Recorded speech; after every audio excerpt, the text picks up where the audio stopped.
నమస్తే. Breaking news చూస్తున్నాము. Mallareddy institutions ఏవైతే ఉన్నాయో అక్కడ అక్రమ కట్టడాలని రేవంత్ రెడ్డి సర్కార్ కూల్చివేసేసింది. సో, దానికి సంబంధించి మల్లారెడ్డి గారు రేవంత్ రెడ్డి గారితో మంతనాలు జరపడానికి ట్రై చేశారు. ముఖ్యమంత్రి సలహాదారు వేం నరేందర్ రెడ్డి గారితో కూడా సమావేశమయ్యారన్నట్టుగా మనకు తెలుస్తుంది. ఈ భేటీలో మల్లారెడ్డి గారి అల్లుడైనటువంటి మల్కాజ్గిరి మర్రి రాజశేఖర్ రెడ్డి కూడా ఉన్నారు. అలాగే మల్లారెడ్డి ఫ్యామిలీ ఏదైతే రాబోయేటువంటి ఎన్నికల్లో పోటీ చేయడానికి కూడా సైడ్ అవుతోంది అన్నట్టుగా వార్తలొస్తున్నాయి. ఈ అంశానికి సంబంధించి మనతో మాట్లాడడానికి, వారి విశ్లేషణని మనతో పంచుకోవడానికి ఈరోజు మనతో పాటు ఉన్నారు senior journalist, senior political analyst Mannam Koteswararao ఉన్నారు. వారితో మాట్లాడదాం. నమస్తే అండి. నమస్తే. సో మల్లారెడ్డి ఇన్స్టిట్యూషన్ కి సంబంధించి స్టే వచ్చింది. అయినా కానీ రేవంత్ రెడ్డి సర్కార్ అవేమీ పట్టించుకోకుండా అవన్నీ పక్కన పెట్టేసి అక్రమ కట్టడాలని కూల్చివేసింది. రెండో రోజు కూడా కొనసాగిస్తుందని చెప్పి వార్తలు వస్తున్నాయి. సో అలాగే ఇదంతా ఏంటంటే మల్కాజ్గిరిలో మల్లారెడ్డి గారి ఫ్యామిలీ పోటీ చేయబోతుంది అనేటువంటి దానికి సంబంధించి ఇది ఎంతవరకు వాస్తవం అంటారు? ముందుగా ఈ స్టే వచ్చింది అనేటువంటి దానికి వాళ్ళేమి మాకు స్టే వచ్చింది అని చెప్పేసి ఏమి చూపించలేదు. నిన్న కూల్చివేతల సందర్భంగా సుప్రీంకోర్టులో అది కేసు పెండింగ్ లో ఉన్నది.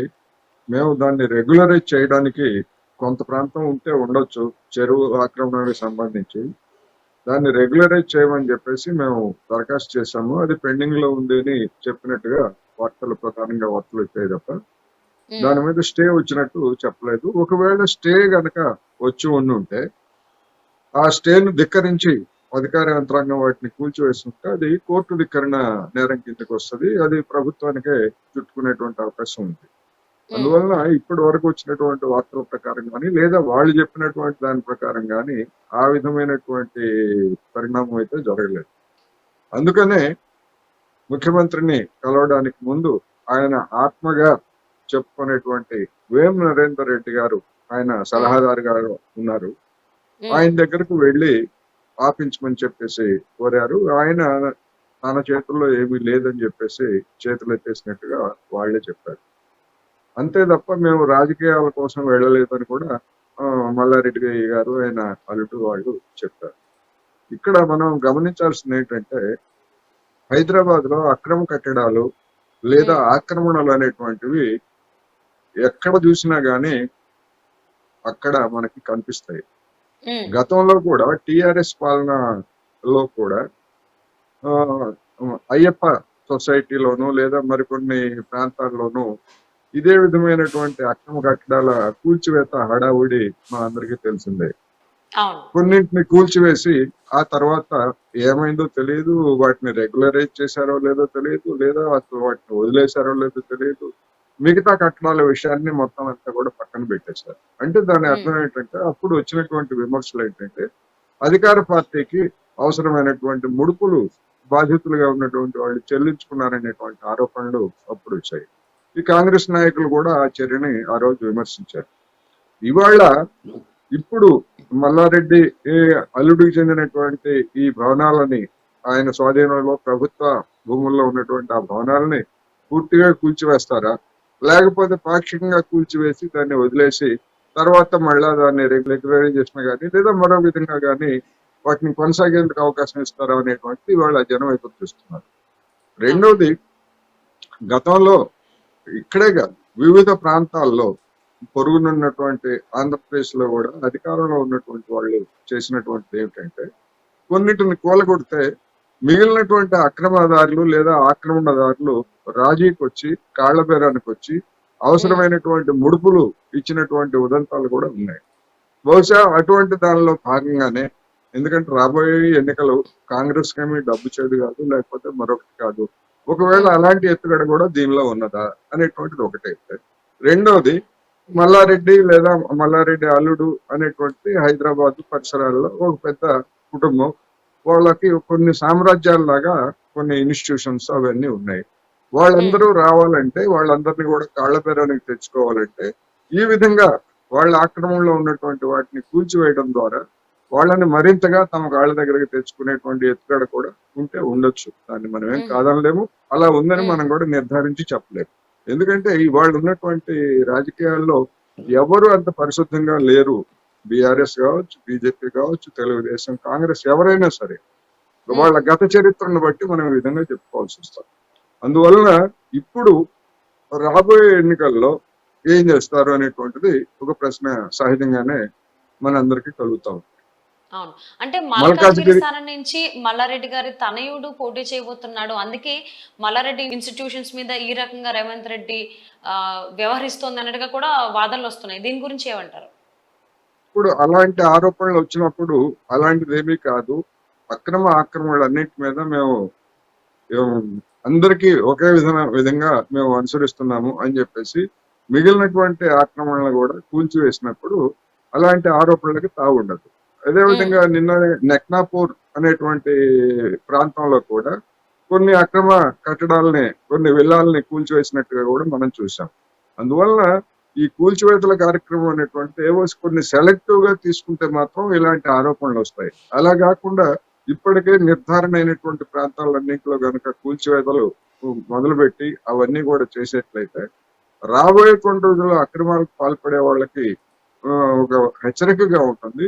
రెండోది, అందరి పట్ల ఒకే విధమైనటువంటి వైఖరి తీసుకుంటున్నారనేటువంటి అభిప్రాయం రేవంత్ రెడ్డి గారి సర్కార్ మీద కూడా కలుగుతుంది. లేనట్లయితే డెఫినెట్ గా ఇది విమర్శలకి, ఆరోపణలకి దారితీసే అవకాశం ఉందనేది స్పష్టం. ఇక మీరన్నట్టుగా మల్లారెడ్డి కుటుంబ సభ్యులు, ఆయన కొడుకు కావచ్చు, లేకపోతే ఇంకోటి కావచ్చు, ఇంకోటి కావచ్చు, ఎవరైనా మల్కాజ్గిరిలో పోటీ చేస్తారా అంటే ఆ యాంగిల్ కూడా మనమేమి కాదని చెప్పలేము. ఉమ్, డిస్కరేజ్ చేయడానికి మీరు రావద్దు, మీరు వచ్చేట్లయితే మీ సంగతి తెలుస్తామనే హెచ్చరిక కూడా ఉండొచ్చు. లేదు, ఓకే. మీరు మౌనంగా ఉండి రాబోయే ఎన్నికల్లో మా అభ్యర్థిని మీరు పరోక్షంగా అయినా మరో విధంగా అయినా బలపరిచి గెలిపించడానికి తోడ్పడండి, మీ చిత్తశుద్ధిని నిరూపించుకోండి అనేటువంటి సందేశం కూడా దీనిలో ఇముడి ఉండొచ్చు. రాజకీయాల్లో ఉమ్, దేన్ని మనం కొట్టిపారేయలేదు. అందువలన అవును. దీనికి అనేక విధమైనటువంటి భాష్యాలు చెప్పుకోవడానికి నిన్న జరిగినటువంటి ఉదంతానికి అవకాశాలు ఉన్నాయి కనుక మనం దేన్ని కూడా తోసిపుచ్చలేము. అలాగని చెప్పేసి ఇదే కారణం అని చెప్పేసి కూడా నిర్ధారించేటువంటి అవకాశం లేదనేది నా అభిప్రాయం. ఓకే. అంటే తాజా పరిణామాలతో మీరన్నట్టు ఎంపీ రేస్ నుంచి మల్లారెడ్డి ఫ్యామిలీ బయటకు వచ్చేసింది, సైడ్ అయిపోయింది అనేటువంటి వార్తలే కాకుండా మల్లారెడ్డి గారు అలాగే ఆయన అల్లుడైనటువంటి మరి రాజశేఖర్ రెడ్డి కూడా కాంగ్రెస్ లో చేరిపోతారు అనేటువంటి ప్రశ్నలు కూడా వెలువెత్తుతున్నాయి చాలా చోట్ల నుంచి. సో ఆ అవకాశం ఉంది అంటారా ఈ పరిణామాల వల్ల?